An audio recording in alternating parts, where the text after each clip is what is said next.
In this problem, we're going to solve for x if x is greater than or equal to 0 degrees, less than 360 degrees. Make a note, x will be in the degree form in the first revolution. The equation is secant square x equals 2 times the tangent x plus 4. We have two trig functions, the secant and the tangent of the x. We have the power 2 of the secant x. We're going to find the relationship of the secant square in the terms of the rest of the trig function, which is the tangent x, with the trig identity that 1 plus tangent square x equals the secant square x, or one of the Pythagorean identities. So we can use the expression 1 plus the tangent square x in the terms of secant square x.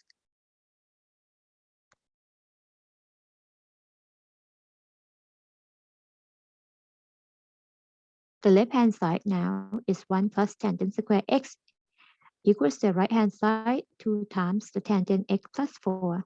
At this point, the equation involving only with one trig function, or the tangent x. Now we're going to rearrange the term. Move our terms to the left-hand side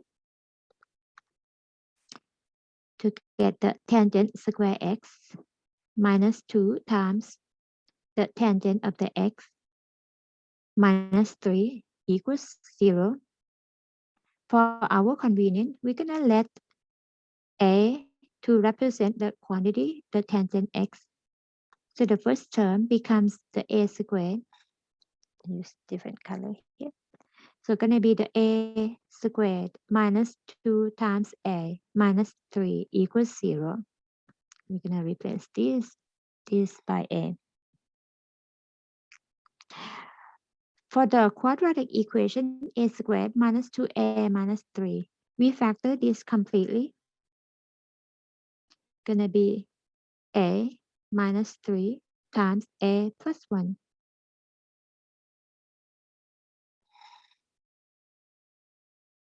Each factor equal to 0, or a minus 3 equals 0, a equals 3.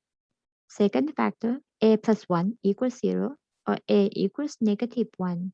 We call the a is the tangent x. That means the tangent x equals 3, or x equals the inverse tangent of the value 3. On the other part, a, which is the tangent x equals negative 1. Let's work on the tangent x equals negative 1. That means the sine and the cosine must be the same value, the same quantity, but opposite in sign. So we know that x will be in the second quadrant and the fourth quadrant. For our convenience, use the unit circle again. The coordinates have the same quantity, but opposite in sign. So we can see that it will be the one in the second quadrant. The answer must be in the degree, or 135 degrees as one of the answer. And then in the fourth quadrant, the same quantity but opposite inside, the angle is 315 degrees. So for the second part here, we get two solutions.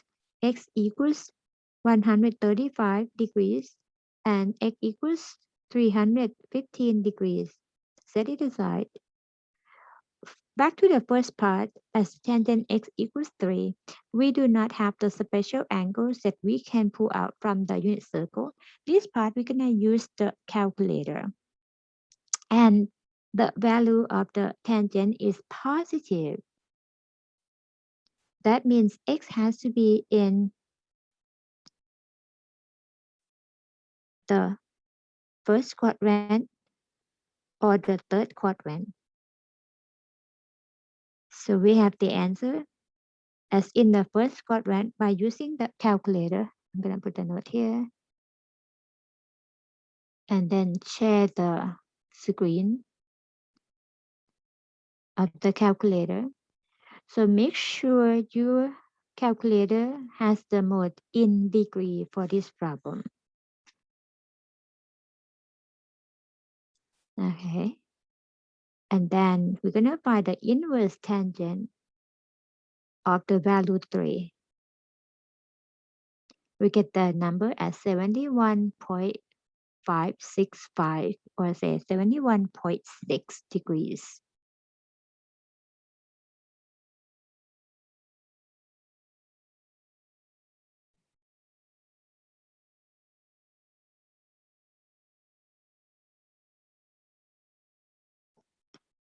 So put the note here.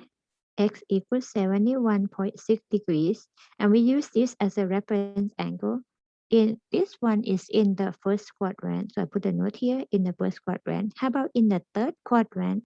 In the third quadrant, this angle gonna be added by 180 degrees. So X equals 71.6 degrees plus 180 degrees to get 200. So it's gonna be 6 here and then 1 and then 5 and then 251.6 degrees as an angle in the third quadrant. So we got two solutions for the first part and two solutions for the second part.